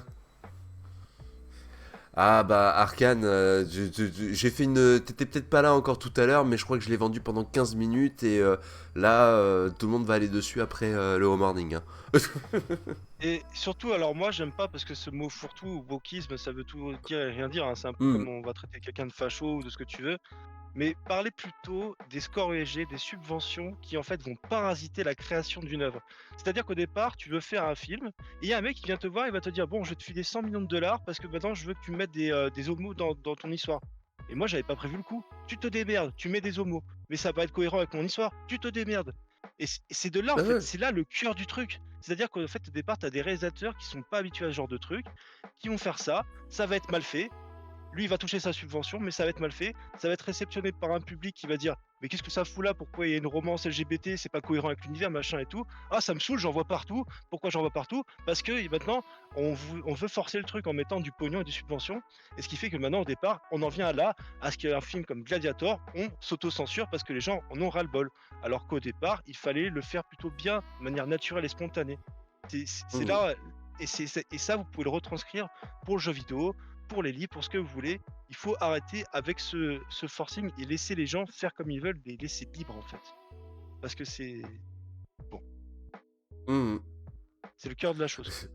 Brice qui nous met hashtag les anneaux du pouvoir. Ouais, c'est ça. C'est Voilà. ça, là où il a fallu absolument remplir tous les quotas. Donc, l'effet opposé. On continue encore avec la catégorie jeux vidéo, séries, films, puisque ben il y en a beaucoup au final, hein. Et notamment avec ce petit élément qui va faire plaisir à Dadou. Faut-il remplacer sa PlayStation 5 par une PS5 Pro? Mais oui, mais oui, Darez, je pense à toi, mais oui. Vas-y, je te laisse en parler. Ah. Voilà, donc du coup, on va pas forcément faire très très long parce que je pense que déjà beaucoup de choses ont été dites sur toute la semaine sur cette PlayStation 5 Pro, mais ça me fait effectivement doucement rigoler de voir un petit peu ce qui se passe. Et même encore hier, j'ai vu sur des posts X un mec qui dit voilà, bon bah je renvoie ma PS5 Pro et tout, donc presque en mode comme s'il était dégoûté. Et le mec il s'est fait lyncher en disant voilà, t'es qu'un consommateur, t'es qu'un putain de capitaliste, machin et tout. Alors que le mec il a acheté la console juste pour dire bah non, je fais un essai, je suis testeur moi-même de jeux vidéo. Parce qu'en fait les gens le critiquaient en lui disant non mais t'aurais dû aller voir les tests sur internet. Et le mec il est en mode mais gars, j'ai une chaîne YouTube, je fais moi-même, je fais partie de ces gens qui font les tests sur la console, donc laissez-moi la renvoyer la PS5 si elle me plaît pas. et, et très clairement, donc, ouais, beaucoup de choses ont été dites autour de cette nouvelle série de PlayStation, du coup, puisqu'elle était censée amener. Enfin, il y avait vraiment ce discours en mode elle va être ultra puissante, ça va amener beaucoup de choses et compagnie. Et en fin de compte, les gens sont un petit peu déçus, parce qu'il s'agit d'une console plutôt confort que une console vraiment avec de la nouveauté. Beaucoup de jeux ne sont pas finalement aussi bien optimisés comme il est indiqué. Ce qui fait que oui, un 1080 peut se jouer avec 60 FPS. Par contre, dès qu'on dépasse les 1080, donc dès qu'on est sur du 2K, du 4K, bon bah là, les performances qui étaient attendues avec du 120 FPS et tout, on n'y est pas encore. A priori, il y a quand même certains jeux comme God of War, je crois que c'est ça, hein. Final Fantasy VII Rebirth, surtout qui Voilà. apparemment bénéficie des améliorations de la PS5 Pro quoi. Mais après, sinon, Et ça va être un peu au compte-goutte hein, sur certains jeux. Je te laisse continuer. c'est ça. Et malheureusement, bon, ça déçoit beaucoup de monde. Et en ce moment, bah, sur les réseaux, beaucoup de gens sont en train de s'insulter justement parce que y en a qui font pas la différence entre, on va dire, un upgrade de confort de la console. Il y en a d'autres qui vont l'acheter mais qui vont même pas bénéficier en fait de l'installation parce que leur installation est déjà pourrie aussi, hein. Je rappelle surtout une chose avec avec la PlayStation Pro, c'est que si vous voulez du 120 images secondes par exemple, il faut déjà que votre téléviseur affiche 120 images secondes. Si vous voulez de la 4K, il faut que votre télé soit compatible 4K. Donc, en plus de la console, il faut déjà aussi avoir le matériel nécessaire. Après, soyons honnêtes, entre la PlayStation 2, la PlayStation 3, vous préférez acheter Volkswagen, vous préférez acheter Porsche. Tous les deux, pourtant, c'est la même maison, mais derrière, bon ben, il y en a une, c'est plus pour le confort, pour le plaisir, plus cher, alors que l'autre peut très bien vous amener au supermarché aussi. Non, mais c'est vrai que moi, je pars du point de vue que quand même, si tu as une super installation chez toi avec un super salon, une super télé, je peux comprendre l'achat. Et le mec, tu vois, qui a les moyens et tout, voilà, il veut se faire plaisir et bénéficier de la chose. Mais vraiment, pour le reste, si vous avez des télés normales, des petites choses et tout, ne l'achetez pas, quoi. Franchement, c'est. Après, ce qui est un peu embêtant aussi, c'est le fait que ce soit une console qui soit entièrement dématérialisée, hein. Et ça, je peux poser le problème aussi à Microsoft, qui avait fait ça aussi avec sa One à l'époque, et là qui a récidivé avec sa série S, que j'ai malheureusement aussi acheté, hein. Mais voilà, les consoles dématérialisées, elles arrivent de plus en plus sur le marché. Et pour ceux qui sont physiques, ça risque de se faire très mal parce que ça annonce quelque chose d'ici une à deux générations que Les consoles sortiront que bientôt en démat. Je vous invite vraiment à aller voir la vidéo du youtubeur Conquerax, que j'aime beaucoup là, qui a fait une super vidéo, sur la PS5 Pro, qui est sortie il y a 1 ou 2 jours, qui parle très bien de cela et vraiment, ouais, c'est un petit peu dommage parce que attention, parce que le démat c'est bien, c'est confortable, mais ça n'a pas que des avantages et même moi le premier, hein, je tombe dans ce piège, mais ça laisse en fait un monopole du commerce, la suppression aussi des jeux d'occasion. Donc oui, c'est sûr qu'avec la PS5 Pro, pour revenir un peu sur le sujet, il y a des gens qui vont l'acheter avec le lecteur, mais bon, le lecteur apparemment en ce moment c'est dur à trouver. Donc comme il dit dans sa vidéo, bah, le mec il va prendre sa PS5 Pro, il va être là pendant 1 ou 2 mois, il attend, il va craquer, il va prendre des jeux en démat, puis après hop, ça commence, la petite habitude, tac tac. Donc malheureusement, j'ai pas d'échappatoire, on y vient et on verra un peu ce que ça va donner par la suite. Ranek qui nous dit les tests, c'est moi. Oui, Ranek, effectivement. Ranek, perso, j'ai pris la PS5 avec le CD et si je peux, en général, je prends les CD. Alors, Mhm. petite, moi il y a aussi un truc qui m'a fait un peu aller vers le démat sur la PS5. C'est que le bruit du lecteur, c'est abusé, quoi. Ça fait un bordel de dingue. Franchement, là-dessus, ça aurait été bien qu'il y ait d'améliorations. Pour les gens qui sont pro physique, enfin, c'est vrai que ça nuit un petit peu au confort de jeu quand tu vois, t'entends le CD tourner parfois et tout, ça te sort un peu du truc. Mais bon, là je pile rien, c'est un détail et attention, hein, ça empêche pas qu'il y ait des forces parce que par exemple, quand tu as des gens en physique, bah, tout simplement, tu peux le revendre le jeu, comme j'ai dit, ou alors tu peux le prêter à tes potes et tout, chose que tu peux pas faire en démat. Donc c'est un peu dommage. L'évolution du marché, mais voilà, mais il y a une décision de justice qui a été rendue il y a pas très longtemps qui dit bah non, que les fabricants ont le droit et malheureusement, ça fera office de jurisprudence pour beaucoup de choses. Alors, perso, donc ça nous dit entre les jeux qui ne nous appartiennent plus et les consoles que l'on achète et que l'on ne possède pas, je ne sais pas où tout cela va. Ah bah, on y va à une consommation en fait qui va être régulière. C'est-à-dire qu'aujourd'hui, au final, t'as que quelques plateformes, par exemple. Non, en fait, t'es même pas à l'abri.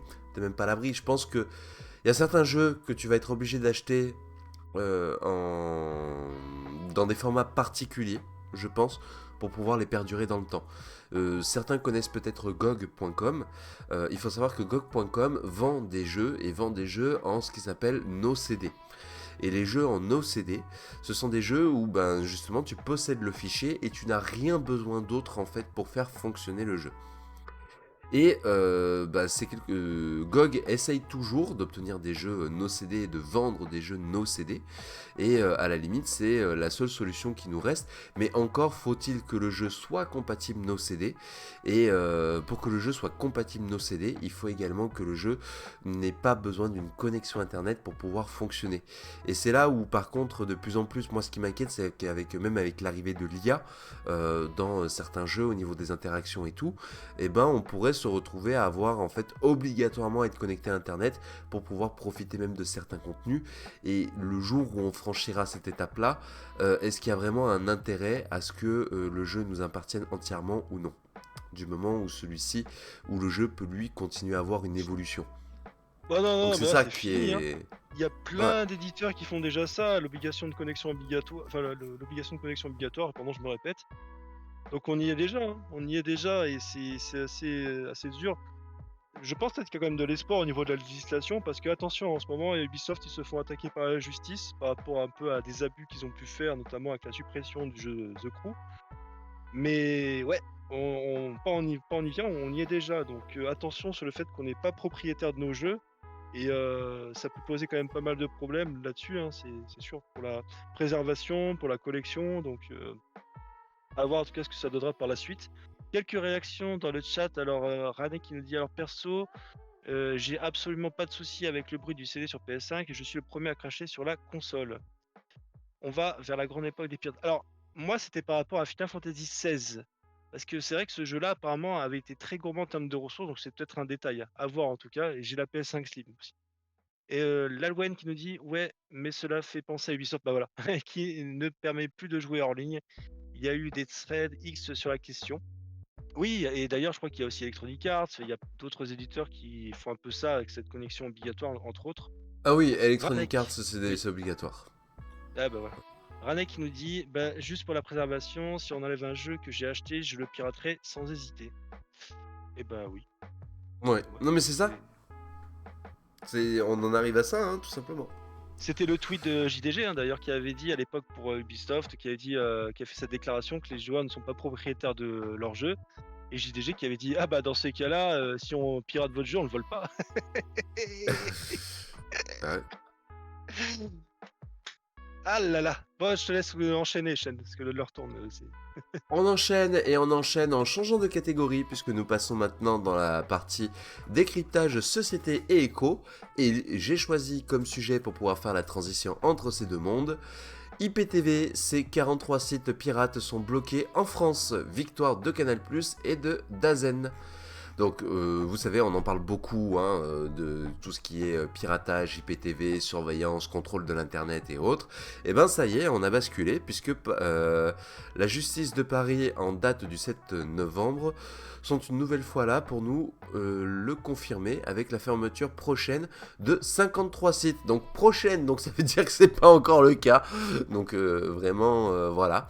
Donc vous avez toute une petite liste de sites internet là ici présents qui vous permet justement d'accéder à vos films, à vos séries favoris et autres. Et donc tous ces sites-là vont être tout simplement bloqués en France. Donc une liste non exhaustive. Donc si vous voulez aller les consulter avant qu'elles soient définitivement fermées, elles sont disponibles en tout cas sur le site de Presse Citron, donc sur l'article qui les concerne. Si vous voulez faire un petit tour avant, je ne vous encourage pas à aller télécharger quoi que ce soit, juste aller jeter un petit coup d'œil par curiosité. L'autre chose par contre qui est à prendre en compte, c'est que ça y est, Internet va rentrer dans son ère, on va dire, dans l'ère de la censure. On avait déjà vu qu'elle était partiellement présente au niveau d'Internet, mais maintenant, la justice, les opérateurs, tout le monde a l'air de posséder les moyens nécessaires pour mettre en place ces blocages. L'IPTV, effectivement, c'est un problème parce que elle alimente beaucoup de réseaux. Les entreprises ou les structures qui se trouvent généralement derrière les IPTV aujourd'hui, c'est pas Rémi de l'informatique qui a monté un petit truc qui se connecte aux télévisions du monde entier en mode pirate et tout. Non, non. Maintenant, on parle quand même de structures organisées, de structures mafieuses qui distribuent aussi ce genre de produits. Donc, il y a une raison au final quand même de vouloir enrayer et de stopper la propagation de ce genre de contenu. Mais aujourd'hui, si les gens sont prêts à payer des IPTV et certains sont prêts à payer 10 € par mois, je vous le dis, hein, 10 € par mois, comme un abonnement Netflix, pour avoir de l'IPTV à la maison, mais ils sont prêts à le payer parce que derrière, c'est un catalogue intégralement disponible, là où aujourd'hui, malheureusement, on le voit avec la tendance de la démultiplication des plateformes, que ce soit avec Max+, Canal+, HBO+, Netflix, Amazon Prime, toutes ces plateformes, aujourd'hui vous en avez pour 150 € à 200 € si vous voulez avoir un catalogue complet. Surtout qu'en plus, certaines séries ou certaines plateformes, vous êtes obligé de prendre 2 ou 3 plateformes pour avoir votre série en entière. Je prends le cas Allez, bah, du tout va Doctor toucher. Who. Je prends le cas de Doctor Who. Doctor Who, aujourd'hui, vous êtes obligé d'avoir 2 ou 3 plateformes différentes pour espérer avoir l'ensemble de la série, donc de la saison 1 jusqu'à la saison 11, en une traite. Voilà. Et Donc ça, c'est un truc de dingue parce c'est... que non seulement tu parles de la multiplicité des plateformes de diffusion de streaming, mais en plus de ça, c'est les prix. Parce que là, dans l'article, on parle de Danzen. Danzen, c'est 40 balles par mois. C'est un truc de fou. C'est une escroquerie, ce Mhm. truc-là. Et pareil pour Canal+, qui aussi est quand même assez cher. Et je rappelle que Canal+, bon, il y a quand même des packs.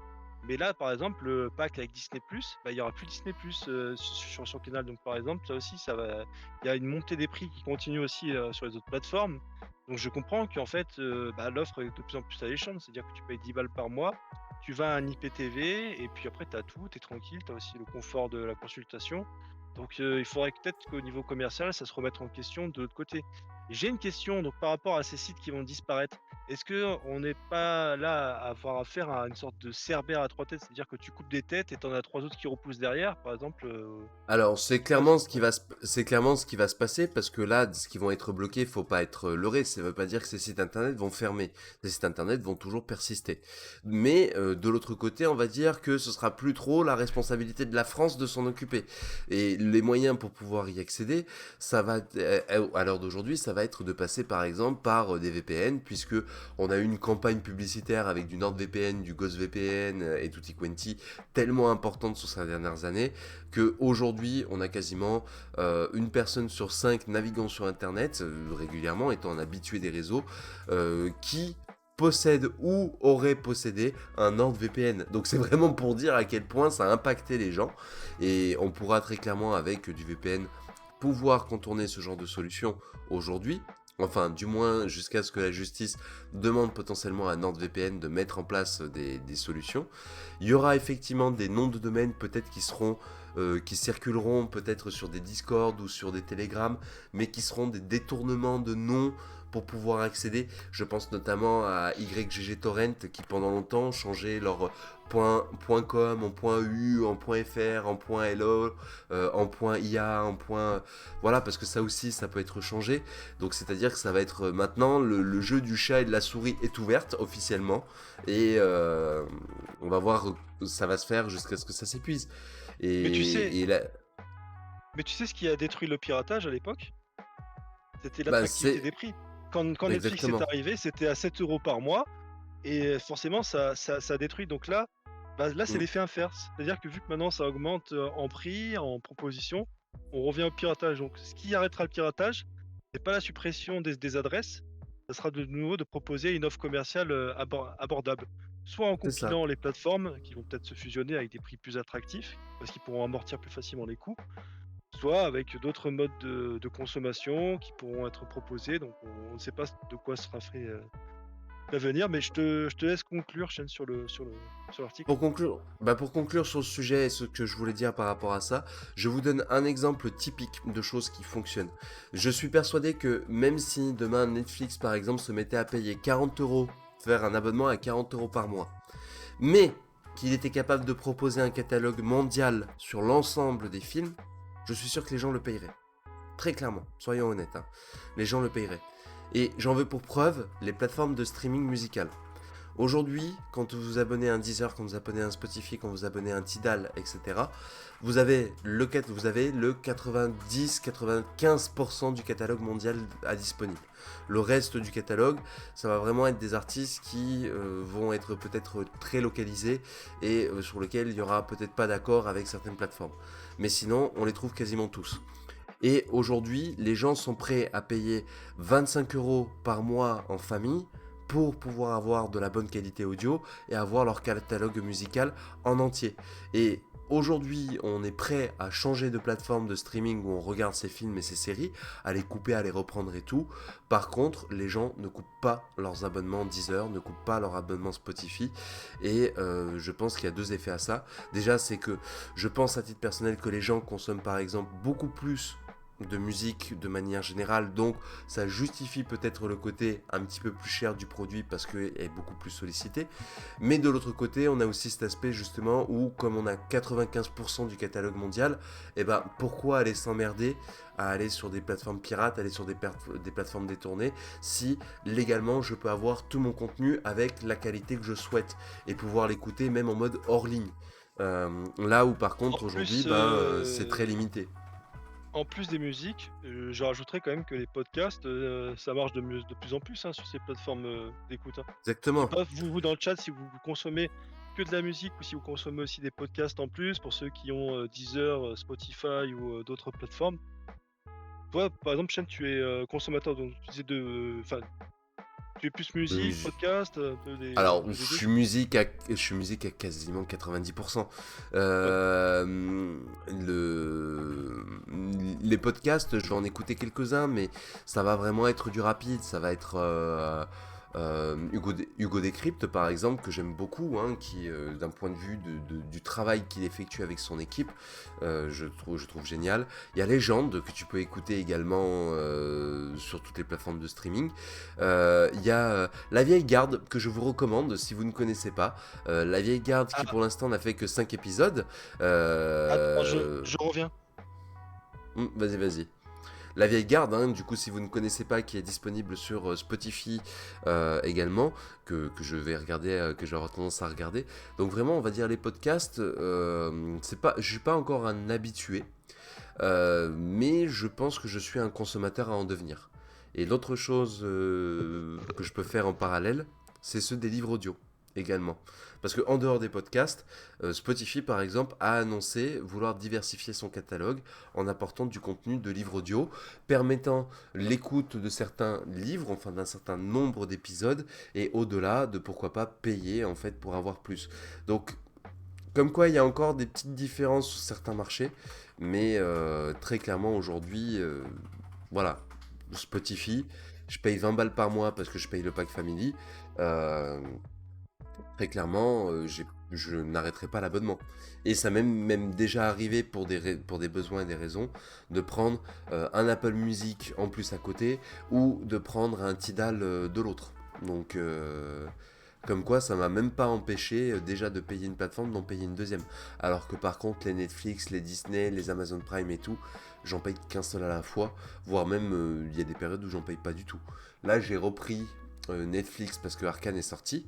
Mais en dehors de ça, ça fait plus de 2 ans que je n'ai plus Netflix, à tel point que mon compte original Netflix a été supprimé par la plateforme, parce que je m'y connectais plus. Alors, dans les commentaires, qu'est-ce que ça nous dit? Meilleure série Doctor Who, très clairement c'est une des meilleures séries au monde, bien que j'ai plus de mal avec les fins de saison, et ceci avant même le passage déjà vers Disney.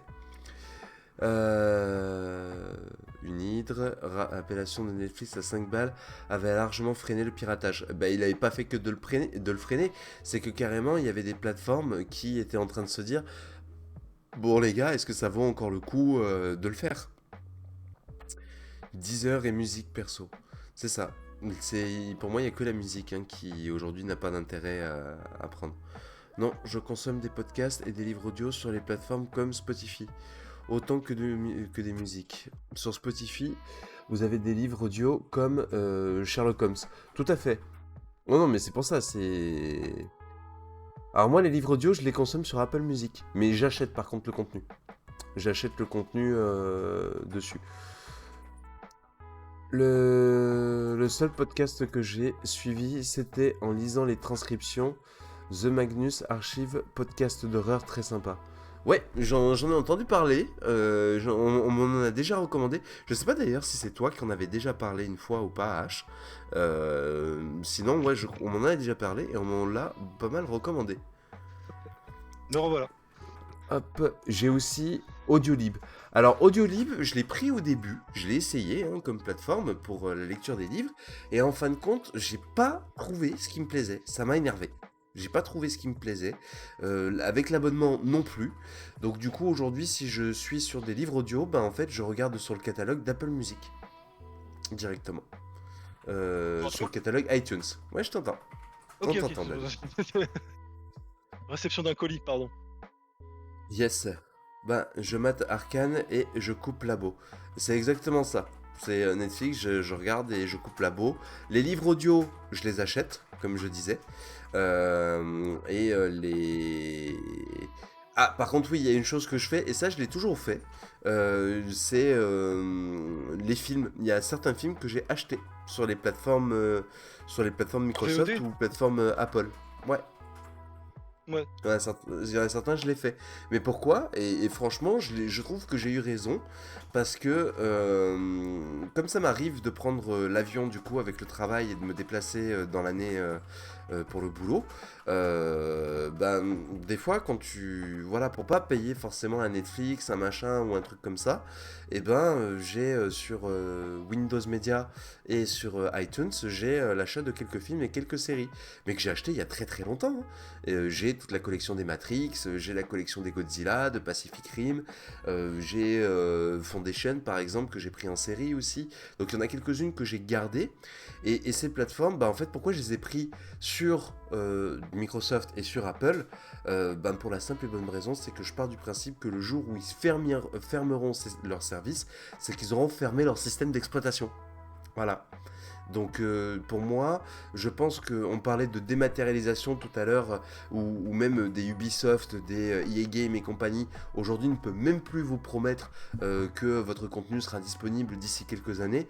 Et bien pourtant, je vous promets les amis, qu'il y a du contenu que j'ai acheté à l'époque sur Windows 7, parce que c'était déjà proposé sur les catalogues avec Windows Media Player, qu'il y a du contenu que j'avais déjà acheté à l'époque, tout comme Apple, hein, en 2008 où j'avais un Mac et j'ai acheté quelques films à l'époque dessus, et ben aujourd'hui je peux continuer à les regarder. Et je les regarde en qualité 4K. Voilà, et j'ai pas, j'ai déboursé un peu moins que le prix d'un DVD ou d'un Blu-ray. Je crois que c'était de l'ordre de 7 9 € au moment où je les ai achetés. Et tu peux les revivre tant que tu veux. Et moi, ben, Matrix, je suis désolé, c'est le genre de film que je pourrais regarder 20 fois. Sinon, voilà. Moi, Et c'est les autres t'as Le plateformes. Seigneur des Anneaux, la trilogie de Batman aussi, par exemple. Mm. Mais bon, et enfin, et d'autres films d'ailleurs, que je pense aussi, par exemple, La Ligne verte, enfin, bref. Ouais, c'est Là, ça. vous voyez La qui ligne nous verte dit: fait «Ah partie du bon?» catalogue. Ouais, Mm. bah, voilà, tu vois? «Ah bon?» Donc là, ouais, qui nous dit: «Ah bon?» J'aime beaucoup car on a un livre gratuit par mois et cela me permet aussi d'avoir des livres en audio anglais qui sont super bien doublés, acteurs, voix pour chaque personnage. Le seul audio livre que j'ai entendu comme cela, c'est des livres en français de Cédric Cyr. C'est vrai que sur Audiolib, Mm. la qualité est très bonne. Moi, je te rejoins Oui. là-dessus.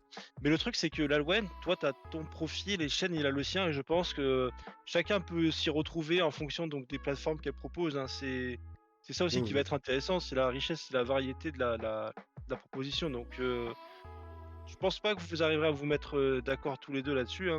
Bah, moi, s'il y a du contenu qui est proposé ou autre qui peut être pas mal, oui. Après, forcément, faut que ça colle. C'est-à-dire que moi, dans les livres audio, j'en ai beaucoup parce que je les ai achetés aussi en écrit. Mais c'est style Steve Jobs. Voilà, le livre audio de Steve Jobs parce que j'ai déjà lu le bouquin. Qu'en lisant le bouquin, la biographie, donc ben, j'ai pas forcément tout qui est assimilé ou tout forcément compris, mais parce que bah, c'est des gros pavés. Et je vais dans la voiture, ben, par exemple, des fois compléter un petit peu avec du contenu en livre audio. Par exemple, Elon Musk, je n'ai pas lu son livre du tout. Et lui, typiquement, bon ben, comme j'ai fait pas mal de trajets avec la voiture ces dernières années, pareil, je m'étais pris l'audio du livre biographie de la même personne qui a écrit sur Steve Jobs, du coup. Mais parce que j'avais déjà aimé celle de Steve Jobs, grosso modo. mmh. Donc c'est pour ça, il y a des choses qui se croisent comme ça, mais Elon Musk, je lirai pas son livre. Je l'achèterai peut-être histoire de l'avoir dans la collection, mais je pense pas lire son livre entièrement. Alors que Steve Jobs, j'ai lu son livre entièrement et j'ai écouté le livre audio entièrement aussi derrière une deuxième fois. Donc comme quoi, Ouais, bah, ça va ça peut dépendre. apporter. Bressinger qui nous dit: «Moi, comme pour les jeux, je préfère le physique. J'ai pris il y a pas longtemps l'intégrale de Kaamelott en DVD». Bah Ah c'est bah, ça. voilà, tu vois, écoute, Bah, Camelot, lui, typiquement, Camelot, ça va encore plus loin parce que c'est effectivement le genre de choses que je pourrais acheter, mais sur lequel, en fait, soyons honnêtes, je n'ai aucune utilité, je n'ai aucun lecteur à la maison. Voilà. Par contre, les vinyles, oui. Les vinyles, j'achète, mais ça, c'est parce que j'ai ce qu'il faut à la maison pour. Du coup, c'est vrai qu'il y a un aussi la héritage. disparition des lecteurs, hein, que ce soit en milieu professionnel, milieu privé et tout, on en voit de moins en moins aussi, hein. Après, t'as quand même, ah non, j'allais dire, t'as une console de jeu qui fait lecteur, mais je sais même pas ce que t'as toi. Tu la Switch seulement comme console maintenant. Switch et Ah, PC? moi, ouais, moi, j'ai que la Switch. Eh ouais. Et Steam, parce que Steam, t'as Steam Link, ça veut dire que depuis le canapé du salon, je peux caster mon PC directement sur la télé du salon. Eh oui. Ranek Mm. qui nous dit: «Moi je prends les jeux en physique parce qu'ironiquement c'est devenu moins cher». Oui, c'est vrai que la plupart du temps, enfin surtout en France. Nous on est quand même l'exception, hein, parce que c'est pas le cas dans les autres pays Ouais, et puis des fois tu as quand même des promotions en démat donc c'est à nuancer mais tu as quand même raison dans l'ensemble, surtout chez nous. Et salut c'est ça. Darez, bonjour la team, j'ai réussi à me connecter avant la fin de l'émission. Non, Dadou, c'est Velgard au travail, non, c'est Velgard le Gothi. Ah là là. Laway qui nous dit: «J'adore les livres audio. Pour cela, on peut lire en audio un livre en travaillant ou en voiture. Étant illustratrice, les livres audio sont un gros plus pour enrichir mon temps de travail». Ah ouais, bah, d'accord, ouais, tu en plein mood, livre audio, création artistique et tout. Ah ouais, je vois le délire. Bah, c'est bien, hein. Et Mhm, Radek qui dit à complètement. Darès: «Pas de doute là-dessus». Ouais, ouais, on est tous d'accord. Et si vous êtes pas d'accord, vous êtes homophobe. Attention, il est très méchant, hein. Et le jeu, c'est le meilleur jeu du siècle, c'est le meilleur RPG, c'est le meilleur jeu BioWare, que Star Wars KOTOR, c'est de la pisse de chat à côté, voilà, hein. Donc à un moment donné, il faut être objectif et dire les termes et les journalistes de jeux vidéo ne sont pas des vendus!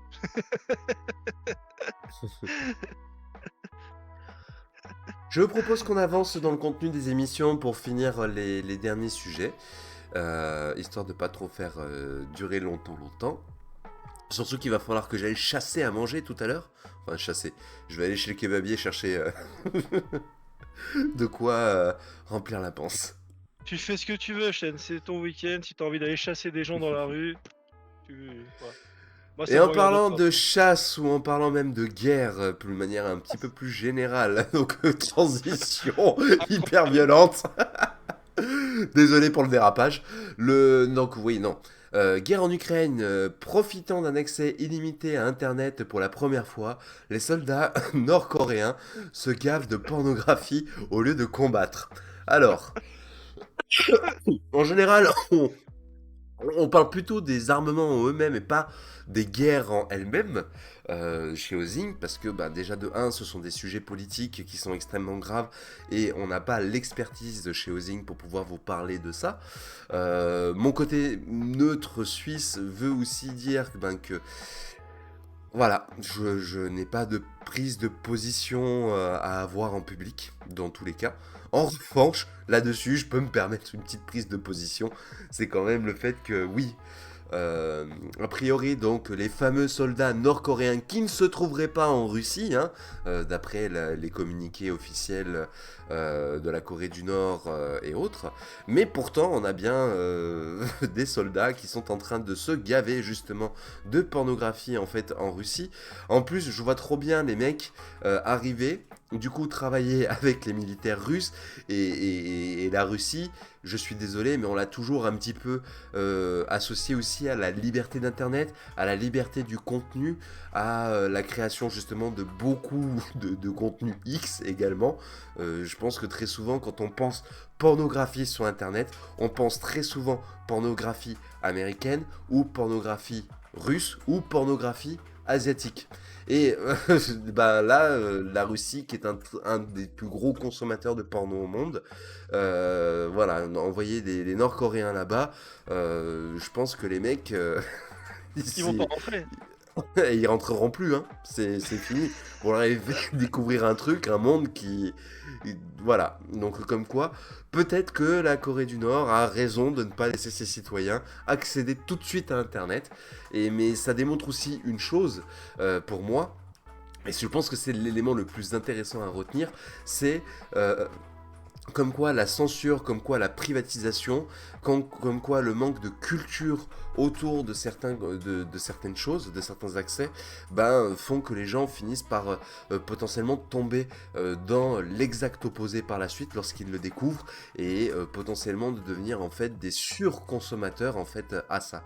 Donc typiquement, j'ai envie de dire, c'est comme la période de la prohibition où on a commencé à cacher l'alcool, à cacher les machins, à cacher tout ça, et que du jour au lendemain, ou parce que ben, ça marchait pas, la prohibition ne marchait pas là-dessus, on a libéré un petit peu tout ça, et ben on s'est retrouvé en fait avec une explosion derrière de consommateurs et bien évidemment comme ils n'ont pas été éduqués sur toute la période de prohibition parce qu'il n'y avait pas de campagne, et ben on s'est retrouvé avec une génération totalement alcoolisée et euh, qui ont eu des conséquences graves sur plusieurs générations. Et ben là, on vivra peut-être un petit peu cette expérience avec les Nord-Coréens. Affaire à suivre, je pense. Non, Même si de l'autre côté, je sais pas si ces militaires du coup risqueraient pas des sanctions si ça se venait à savoir quoi. C'est alors, non seulement des sanctions, mais en plus de ça, je pense qu'après, il éviterait aussi à nouveau je parle du dirigeant nord-coréen, d'envoyer de nouvelles troupes parce qu'il aurait peur en fait qu'à nouveau, voilà, ils ne reviennent pas parce qu'ils voient que l'herbe est plus verte ailleurs, qu'ils ont plus d'accessibilité à avoir internet et plein de choses qu'ils n'ont pas forcément dans leur pays d'origine. Mais au-delà de ça, moi je te rejoins totalement sur ce que tu viens de dire. Par contre, je pense que quand même dans les pays occidentaux, il faudrait quand même ne faire en sorte que les enfants n'aient pas accès à internet, enfin pas accès à internet, mais pas accès à l'internet pornographique en tout cas. Et que nous, en tant qu'adultes, on a un accès libre, voilà, chacun après est libre de faire ce qu'il veut, d'aller consulter des sites porno, on est adulte et c'est pas bien de contraindre, de restreindre des populations. Mais par contre, il faudrait faire quand même un truc pour les enfants. Tu vois, essayer quand même de te proposer internet, soit avec une pièce d'identité, mais pas un truc, aussi facile d'accessibilité, genre: «Êtes-vous majeur?» «Oui». Tu sais, moi, c'est ça qui me gêne un petit peu dans notre pays. En revanche, je te rejoins totalement sur ce que tu as dit. Mhm. Donc voilà, c'est petit fun fact qui moi m'a bien fait rigoler et puis je vois que je suis pas le seul hein, puisque Ranek qui nous dit euh, alors déjà qui me dit meilleure transition de l'histoire effectivement et j'ai lu le truc ça m'a fait tellement rire. H qui nous dit c'est beau internet. Euh, J'y arrive vraiment pas avec le pseudo. C'est Lilwen, c'est ça? L'Alwen, les mecs qui n'ont Lalwen. jamais eu accès à internet, ils risquent d'en faire une boulimie. Ah ouais, bah, c'est ça, ils rattrapent le temps perdu, hein. Hmm. Le H, c'est comme les intolérants au lactose avec le fromage, oui. Lalou, bah voilà, bah ce sera Lalou. Ça me va Lalou! très bien. Bravo, l'Alwen, Lalou. Trop de dopamine d'un coup, il y a de quoi être accro. Alors, l'Alwen qui dit: «On voit cela avec les rednecks ou les Amish». Oui, tout à fait. Hmm, complètement. Donc voilà, on a les Nord-Coréens qui vont se retrouver avec les noisettes complètement vidées à la suite de ça. Et auront-ils encore assez de force pour continuer à combattre sur le front? L'avenir nous le dira. Sans transition, sujet que tu as sélectionné Dadou, c'est Flash Info. Un projet de loi au Sénat vise à interdire le démarchage téléphonique sans le consentement préalable des consommateurs. Public Sénat. Eh oui. Alors, Oui, parce que de toute façon, nous, on en avait parlé précédemment, hein, c'est la liste de tous ces numéros qui deviennent de plus en plus, heu, opprimants, on va dire, qui viennent nous polluer, voilà, avec des appels, des offres commerciales.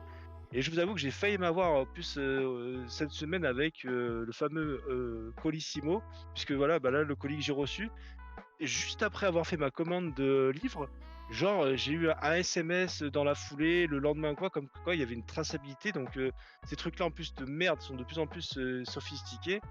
Et bah, c'est très bien que ça il y a un projet de loi qui commence à être mis en place et tout, parce qu'il était temps, j'ai envie de vous dire, là-dessus. et bullshit pour moi.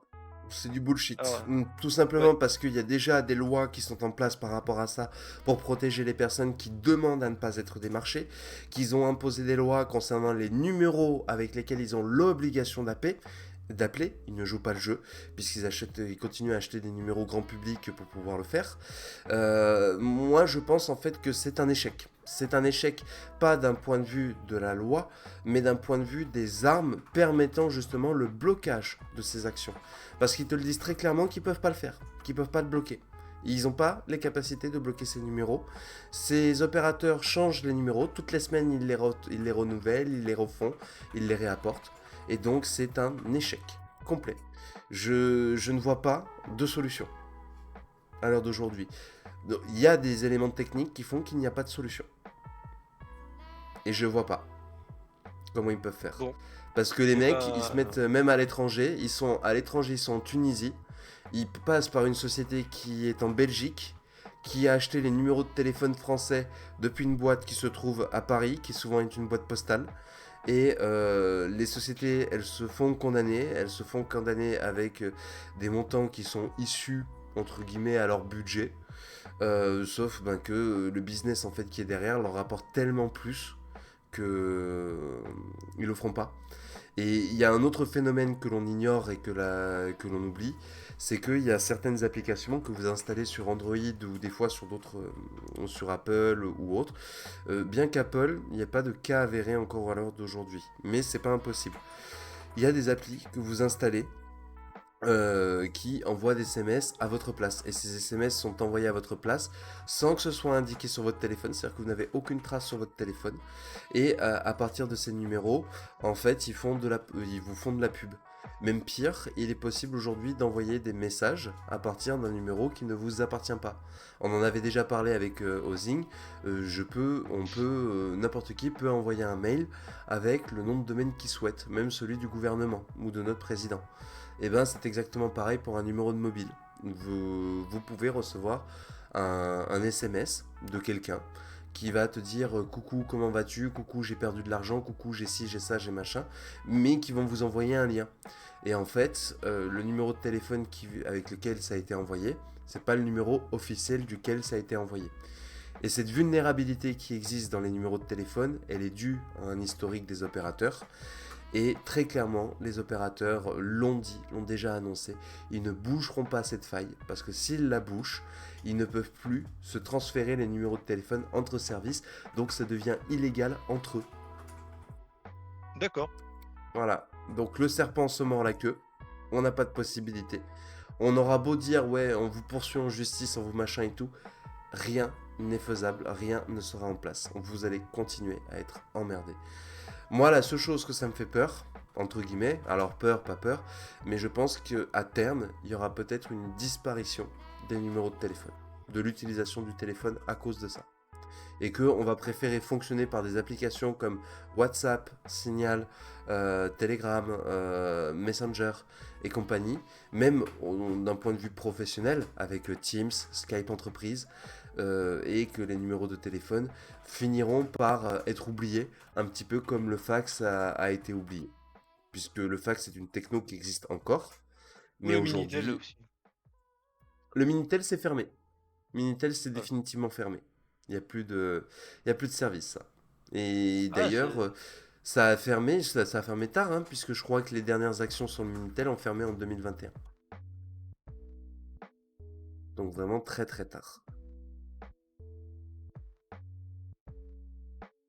eh ben écoute, ça sera la fin d'une ère, hein, j'ai envie de te dire. Hein. Voilà, hein, Mhm. c'est la fin des numéros de téléphone, on passera à autre chose. Hein, comme ça c'est réglé.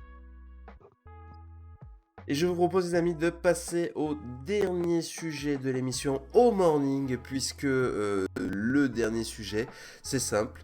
Il s'agit tout simplement d'une mystérieuse chanson, cette mystérieuse chanson ça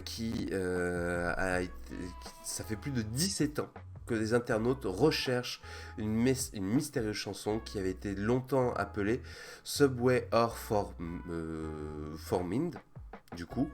Et il s'avère en fait que ce morceau est un morceau qui a été retrouvé d'un groupe qui s'appelle FEX, du coup qui est un groupe d'électro-techno, un groupe vraiment tout petit qui nous vient d'Allemagne, qui a fonctionné dans les années 80, qui a fait quelques morceaux, et en plus ce morceau c'est un morceau qui à la base n'est jamais sorti sur album, est juste apparu une fois comme ça en fait dans une radio à l'époque. Donc la première fois qu'elle est apparue sur radio c'est dans les années 80.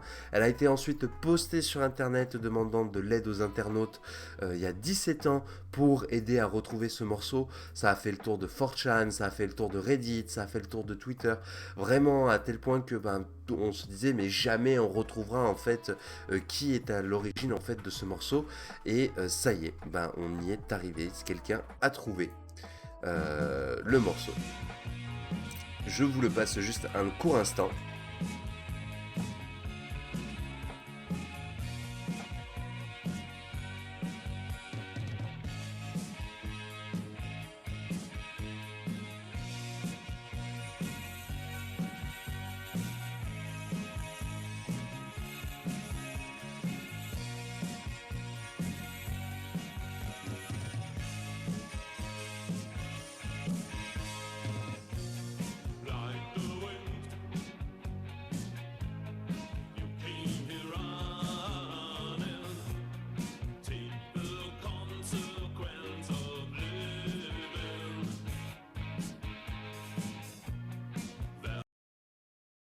Voilà. Je vous le fais pas. Quoi que je vous la fais mettre, je la mets en fond à la limite, en pas trop fort. Voilà. On la met en fond comme ça. Donc du coup, ce morceau, 17 ans pour la retrouver du coup. Et enfin, on a un nom et un titre posé dessus. Donc comme quoi, Internet n'oublie rien, surtout, et Internet trouve toujours. Donc si des fois vous avez un petit truc à rechercher, que vous avez besoin de l'aide, que vous êtes tombé sur quelque chose de très mystérieux ou autre, vous voyez, ne lâchez pas l'affaire et postez sur Internet, ça finira forcément un jour par ressortir. Il est fort Internet. Il est bon quand même. Voilà. J'espère que la musique n'est pas trop forte, mais je pense qu'on va se terminer l'émission sur ce morceau du coup. Ouais. Je reviens donc au sujet du début d'émission, donc contenu dont on parle, donc Actu Housing. Hop, hop. Donc, je vous rappelle, hier soir a eu lieu donc l'émission On Teste donc avec Ranek et Dadou du coup, sur lequel on a parlé donc du jeu Astrobot. Émission qui sera disponible ce jeudi à 18 h, à partir de 18 h donc sur la chaîne YouTube. Vous retrouverez également la vidéo donc sur le site de Ranek à ranek.osing.fr. Vous avez également toujours le vote qui est en place sur lequel vous pouvez continuer à répondre puisque la note s'actualise au fur et à mesure des réponses et vous retrouverez l'ensemble des vidéos qui ont été utilisées pour la préparation de l'émission aussi en bas d'article. Sinon, pour rappel, vendredi prochain, pas de contenu du côté de chez Ozing. Ce sera une petite pause voilà, pour vendredi prochain. Mais on revient du coup le 29, vendredi 29, avec une émission donc, qui sera une table ronde autour de la crise des jeux vidéo. On a donc, ce sera Ranek et Dadou qui seront essentiellement présents durant l'émission. On aura peut-être aussi, pourquoi pas, un ou deux invités qui seront présents également pendant cette émission. Pourquoi pas, pour venir parler du sujet. Et sinon, pour ma part, on se retrouve avec Dadou samedi prochain pour un autre épisode du Au Morning. Bah, merci à tous en Hop. tout cas d'avoir été présents dans le chat et passez un bon week-end et on vous dit à samedi prochain. Yes. Les amis, donc du coup, cette émission touche à son terme. Comme d'habitude, après chaque émission, on se retrouve avec les copains sur Discord si vous voulez venir discuter un petit moment, parler, échanger, discuter. Sinon, pour les autres, il ne me reste plus qu'à vous souhaiter une bonne semaine à tous. Prenez soin de vous, faites attention à vous, on vous fait de gros bisous et on vous dit à très bientôt avec le contenu de Housing. Ciao tout le monde!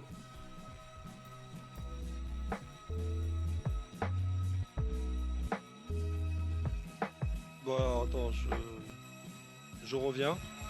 Je vais passer un coup de fil encore.